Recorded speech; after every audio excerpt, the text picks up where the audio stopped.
اگر آپ کے اقامہ کارڈ پر ایکسپائری تاریخ موجود نہیں تو پریشان ہونے کی ضرورت نہیں ہے۔ سعودی محکمہ پاسپورٹ جوازات کا کہنا ہے کہ اقامہ کارڈ کی ایکسپائری تاریخ جوازات کے سسٹم میں موجود ہوتی ہے، جو کہ ابشر اکاؤنٹ سے حاصل کی جا سکتی ہے۔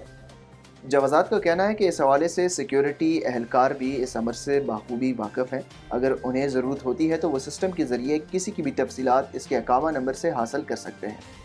اس حوالے سے کسی اقامہ ہولڈر کو پریشان ہونے کی ضرورت نہیں، کیونکہ یہ حکومت کی جانب سے جاری کردہ کارڈ ہوتے ہیں۔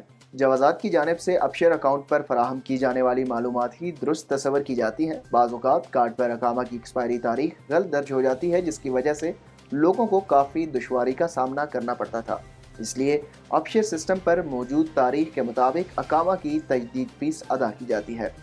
خیال رہے کہ 5 برس قبل جوازات نے کارڈ والے اقاموں کے طریقہ کار کو تبدیل کرتے ہوئے ایکسپائری کی مدت 5 برس کر دی، جبکہ سسٹم میں اقامہ کی سالانہ بنیاد پر تجدید کی جاتی رہی۔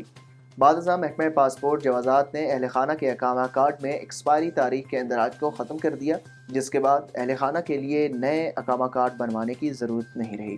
فیملیز کے اقامہ کارڈ میں ایکسپائری تاریخ ختم کرنے کا تجربہ کامیاب ہونے پر غیر ملکی کارکنوں کے اقامہ کارڈ پر بھی نافذ کرنے کا فیصلہ کیا گیا ہے، جس کا مقصد کارڈ کی ایکسپائری مدت ختم کرنے اور نئے کارڈ کے لیے جوازات کے دفتر سے رجوع کرنے کے مراحل کو مختصر کرنا ہے۔ اس خبر کی تفصیل اور مزید خبروں کے لیے آپ وزٹ کر سکتے ہیں urdunews.com۔